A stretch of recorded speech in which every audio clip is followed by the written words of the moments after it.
Hello friends. आज video करण्याचं कारण थोडंसं वेगळं आहे. खूप मिक्स फिलिंग आहेत, तर मी नाही शब्दात सांगू शकत आहे आई म्हणून, आणि खरंच नाही सांगू शकत. माझा मुलगा आहे 15 वर्षाचा, ज्याला काहीच दिसत नाही, 100% ब्लाइंड.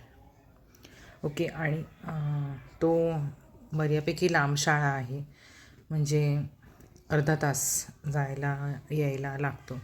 आणि सगळ्या गोष्टी तर तो हॉस्टेलला राहिला असल्यामुळे स्वतःहून करतच होता 9वीपर्यंत.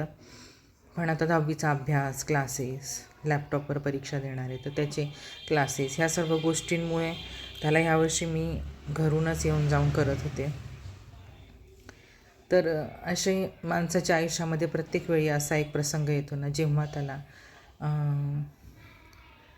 मनाविरुद्ध जाऊन, म्हणजे आता धाडसी निर्णय घ्यावे लागतात. एका आईला तर घ्यावेच लागतात, कारण जर जवळ कवटाळून बसलं तर समाजात लोक जगून देणार नाहीत. आणि समाज हा चांगल्या पण गोष्टींनी आहे भरलेला आणि वाईटही गोष्टींनी भरलेला आहे. तर ह्या सगळ्या गोष्टींमध्ये त्याला त्यांची जाणीव करून देणे हे एक माझं काम होतं. त्या हॉस्टेलच्या जीवनामध्ये ते तर त्याने केलंच. अभ्यासात पण पारंगत आहे, कॉन्फिडन्स लेवल त्याचा चांगला आहे, आणि गाणी, भाषण वगैरे ह्या सगळ्या गोष्टीच तो करतो. पण जेव्हा आता 10वीला गेल्यानंतर अशी स्टेज आली की दरवेळी मी त्याच्यासोबत फिरू शकत नाही. वेळेचं कारण आहे की नाही पुरणार मी त्याला कायम. आज ना उद्या त्याला एकटं चालावंच लागणार आहे, आणि ही रीत आहे. म्हणजे आपण आलो एकटं, जाणार आहे एकटं. त्याचं वय बघता किती वर्ष मी पुरेन हे सांगता येत नाही. त्यामुळे हे कोणी सांगू शकत नाही. तर मग माझ्यावर डिपेंड करून ठेवणे, मग हे पुढे जाऊन आम्हालाच त्रासदायक होणार असतं. तर त्यासाठी माझा लहानपणापासून प्रयत्न असतो की त्याच्या गोष्टी तोच शिकला पाहिजे. पण ह्या स्टेजला असं आलं आहे की त्याला एकट्याला फिरायला सुरुवात करायची आहे.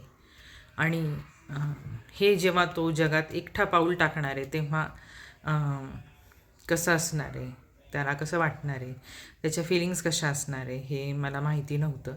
आणि आज मी ती डेअरिंग केली. पास त्याच्याकडे दिला, त्याला सांगितलं एकटा घरी ये बसने. शाळेपासून बऱ्यापैकी अंतर चालावं लागतं, 1-1.5 किलोमीटरचं. त्याच्यानंतर 1 किलोमीटर असेल, 1.5 पण नाही.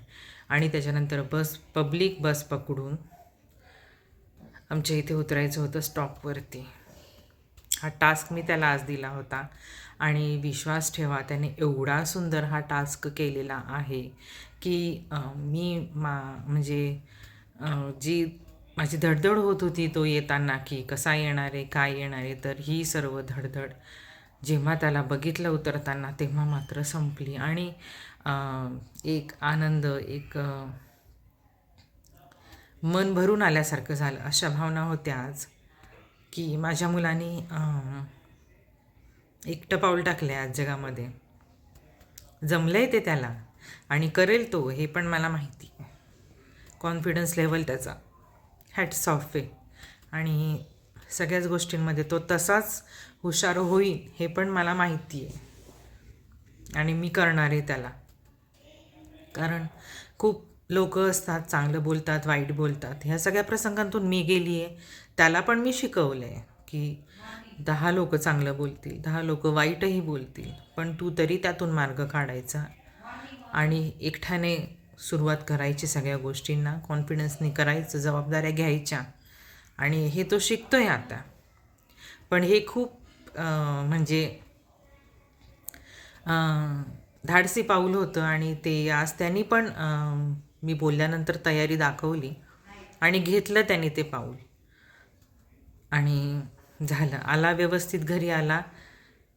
मला खूप बरं वाटलं. त्याच्या चेहऱ्यावरती एक समाधान होतं की मम्मी मी आलो आहे, आणि मला काहीही प्रॉब्लेम झाला नाही. मी कॉन्फिडन्सली आलो, आणि माझी काही फजिती वगैरे पण झालेली नाही आहे. हे ऐकताना मला फार बरं वाटलं. आणि ह्या एका टास्कमध्ये पण मी सक्सेसफुल झाली आहे, आणि अजून असे बरेच टास्क आहेत माझ्यासमोर जे मी करणार आहे. कारण आई म्हणून मी इतकी स्ट्रॉंग आहे, मी स्वतःला खूप स्ट्रॉंग केलं आहे आणि माझ्यासोबत त्याला पण केलं आहे. आणि ही भावनाच खूप वेगळी आहे की स्ट्रॉंग होणं, त्याला पण स्ट्रॉंग बनवणं.